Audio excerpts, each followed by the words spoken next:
The Sumifs formula is a formula where you can total numbers based on criteria. So there's two of them. One is the Sumif formula, and then there's the Sumifs formula. The Sumifs formula has got the S included. So I'm going to show you the Sumifs formula because it does the same as the Sumif formula, but just gives you more functionality. So I don't want to show you both because they are a bit confusing, and they work the other way around. So it's better just to show you one, and then you know the actual one that's going to give you more capability. So if I do a very simplistic example, I've got A there and B there. So if I just type in numbers there, so not B there. So if I want to get the total of A and the total of B, I can do that with a Sumifs.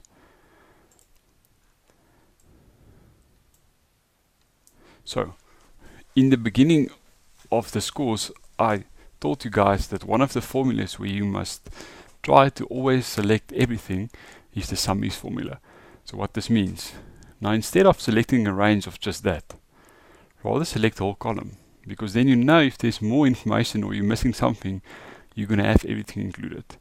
So yes, the terminology is actually very important, because the sum range, that is the actual cells to sum. So it gives you a tip there at the bottom. So which cells do we want to sum? Not C, we want to cell D. And then my criteria range. So I'm going to search for the letter A, but where am I going to search for this?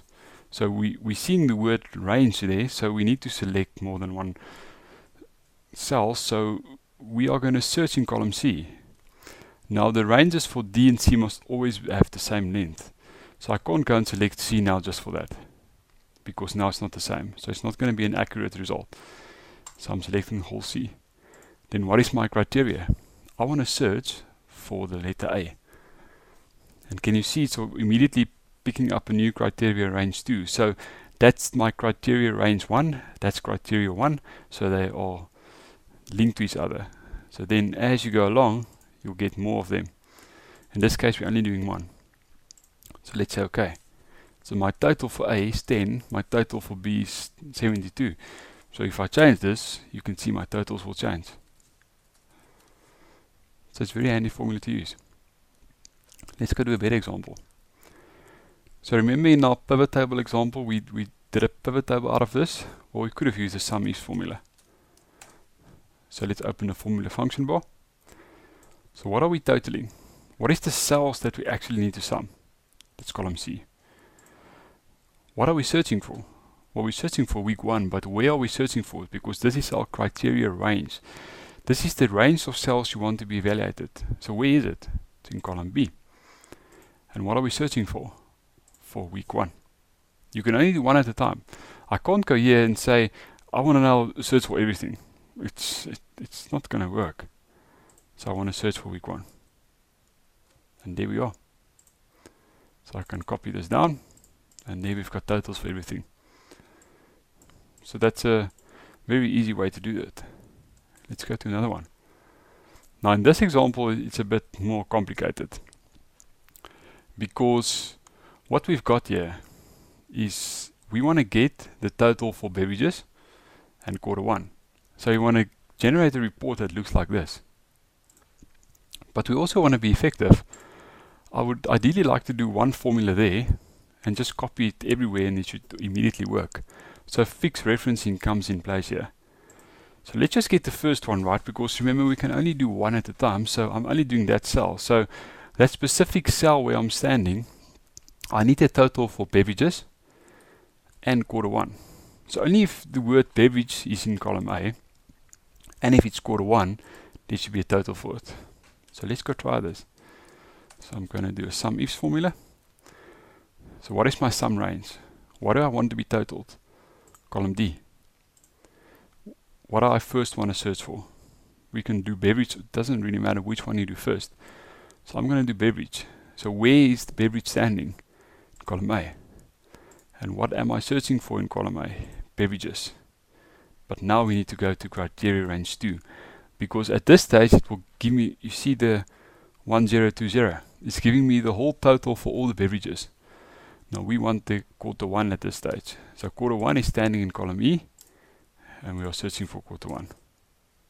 So can you see? So now we've got the actual total for that. But if I say copy formulas now, it's not going to work. Let's just do it manually quickly. I'm just going to unprotect this.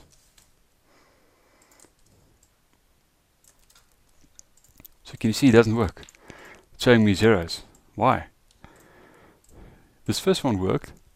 So let's see what happened when I copy to the next one.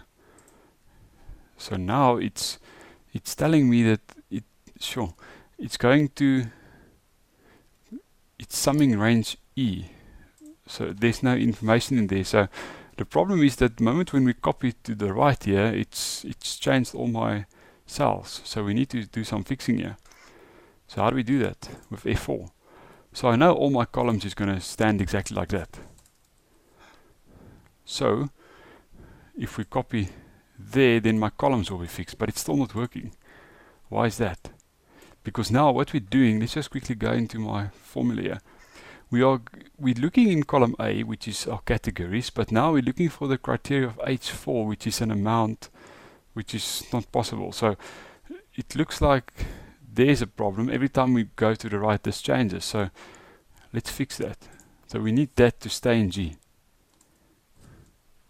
So let's try this now.